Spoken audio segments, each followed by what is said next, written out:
பாழடைந்த அரண்மனையின் இரவு பகுதி 1. அந்திப்பொழுதின் அழைப்பு. 200 ஆண்டுகளுக்கு முன் மதுரைக்கு அருகே கம்பீரமாக நின்றிருந்த சோழ வம்சத்து அரண்மனை இன்று காலத்தின் சாட்சியாய் சிதைந்து கிடந்தது.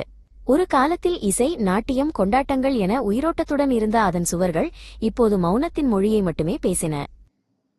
அரண்மனைக்கு அருகே உள்ள சத்திரப்பட்டி கிராமத்தில் பரமசிவம் என்ற இளம் வேள்வியாளர் வாழ்ந்து வந்தான். அவனது குருவான சந்திரசேகர் சுவாமிகள் ஆடி அமாவாசை இரவில் அவனை அழைத்தார். பரமா, அந்த அரண்மனையில்தான் இந்த ஊரின் சாபம் சிறைப்பட்டிருக்கிறது. நீதான் அதை விடுவிக்க வேண்டும் என்றார். குருவின் வார்த்தைகள் பரமசிவத்தின் மனதில் தீயை மூட்டின. அந்த இரவே அரண்மனைக்குள் நுழைய தீர்மானித்தான். தன் கையில் ஒரு சிறிய விளக்குச்சுடர், மந்திரித்த புனித கயிறு மற்றும் தீய சக்திகளை விரட்டும் சங்கிலிப்பூ ஆகியவற்றை எடுத்துக்கொண்டான். அவன் கிராமத்தின் எல்லையை தாண்டிய போது மக்கள் தடுத்தனர். அங்கே போகாதே, அந்த அரண்மனை உயிரை உண்ணும் என்று கத்தினார்கள். பரமசிவம் திரும்பி பார்க்காமல் சொன்னான், இந்த ஊரின் பாவம் நீங்க நான் சென்றே ஆக வேண்டும். அரண்மனைக்கு செல்லும் பாதை அசுரர்களைப் போல நெடிதுயர்ந்த மரங்கள் அடர்ந்த காட்டின் வழியாகச் சென்றது. காற்றின் ஓசை, மரங்களின் நிழல்கள் என ஒவ்வொன்றும் அவனது மனதில் ஒருவித அச்சத்தை விதைத்தது. திடீரென அவனுக்கு பின்னால் யாரோ நடப்பது போன்ற காலடி சத்தம் கேட்டது. பரமசிவம் திடுக்கிட்டு திரும்பி பார்த்தான். அங்கே யாரும் இல்லை.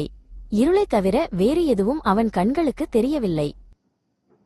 சில அடிகள் முன்னேறியதும் இடதுபுறம் இருந்த புதரிலிருந்து ஒரு குழந்தையின் சிரிப்பொலி கேட்டது.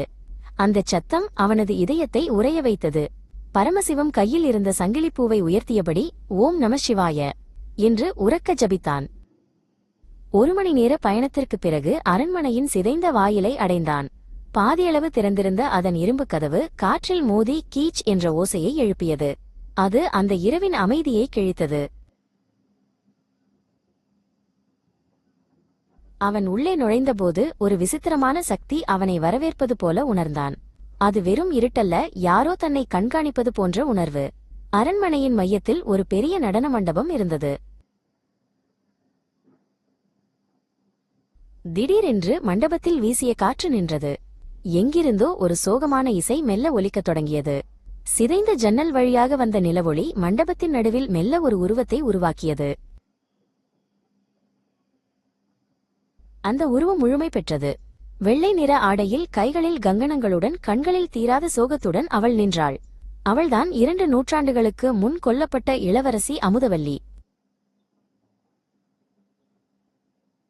அமுதவல்லி மெதுவாக தன் தலையை உயர்த்தி நேராக பரமசிவத்தை பார்த்தாள். அவளது பார்வை கூர்மையாகவும் கேள்விகள் நிறைந்ததாகவும் இருந்தது. பரமசிவம் தன் கையில் இருந்த விளக்கை இன்னும் இறுக்கமாக பற்றிக் கொண்டான்.